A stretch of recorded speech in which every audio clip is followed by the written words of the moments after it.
we're switching it up today and we're gonna talk about a Salomon shoe.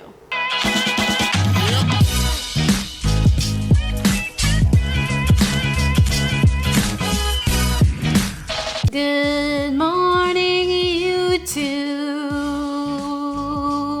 What's up, everybody? I hope you're safe and healthy and happy and doing okay. Today we're focusing on a brand that I normally don't really focus on. And partially that's because they're more known for their trail shoes, I would say, and I am not really a trail runner. But they also do have some road shoes that I just have not gotten a chance to try until now. And that brand is, and that shoe is, the Salomon S-Lab Phantasm 2. This is a carbon-plated super shoe from Salomon, a road super shoe, mind you. And I was a little bit hesitant to try this shoe, I will be honest. I'm not really familiar with all the technology that Salomon has to offer, but I figured why not just take it out on my tempo run, my fast workout this week and see what it can do. And that's what I did. We're gonna see how I liked it, what shoe on the market currently would I most compare it to, and is this a super shoe that I can see myself continuing to run in? So we're gonna get to all that, but of course first you gotta watch the good old run footage. I feel like we haven't had run footage in a while, but we're gonna make up for it right now.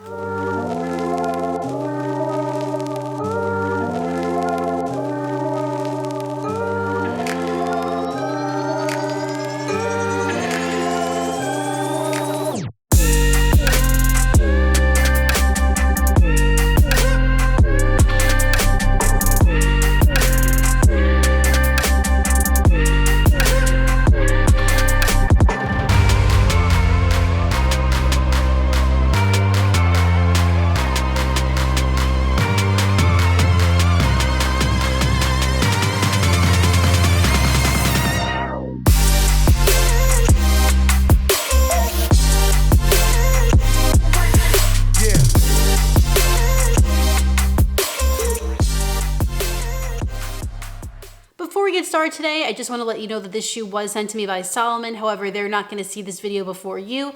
They can't tell me what to say, and all of my opinions are completely my own. Before we get into all the information about the upper, the midsole, the outsole, and the price, I want to give you some insight as to what Salomon believes this shoe is. So in Salomon's words, this shoe is built for elite and sub-elite athletes, neither of which I am.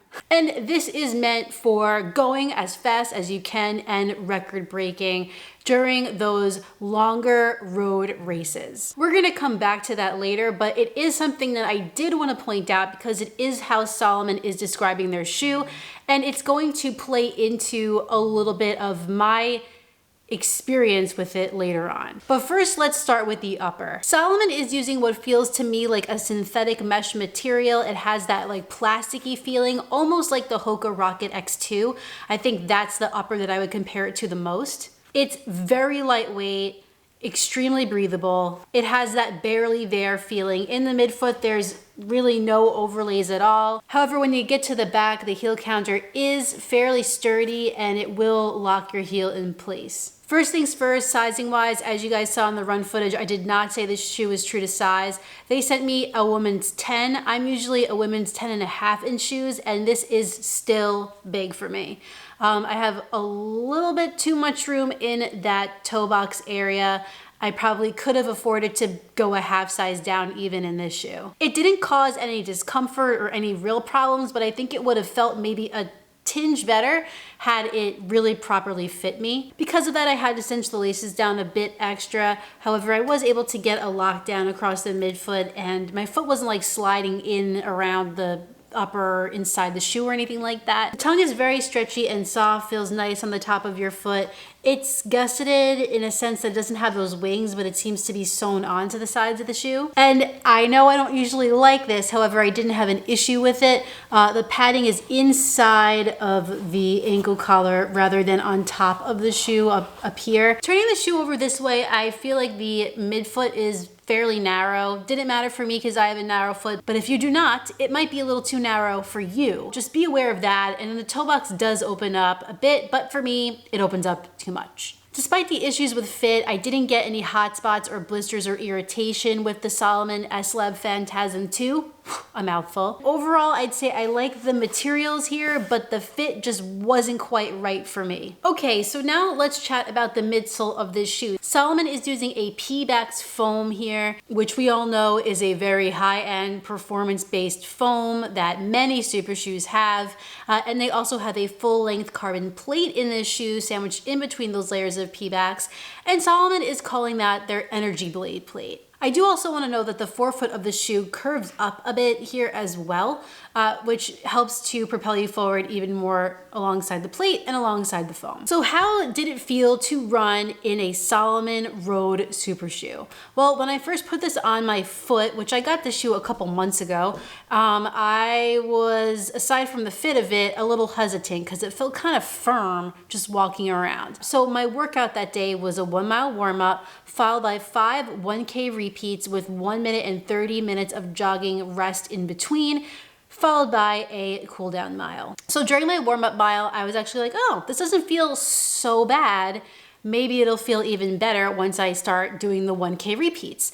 And it did. I really felt like this plate is very noticeable, and even aggressive would be a term that I guess I would use for it. But I definitely felt it working to shoot me forward whenever my foot would hit the ground. It wasn't on the ground for too long. It felt like it was throttling forward, especially when I was getting that faster turnover going. The foam is pretty soft. However, the curve upward and the stiffness of the shoe mixed with the plate really don't give you like a sinking feeling. It's more of like a trampoline propulsion feeling. But that being said, remember how we talked about earlier Salomon's idea of what this shoe is and who would wear this shoe?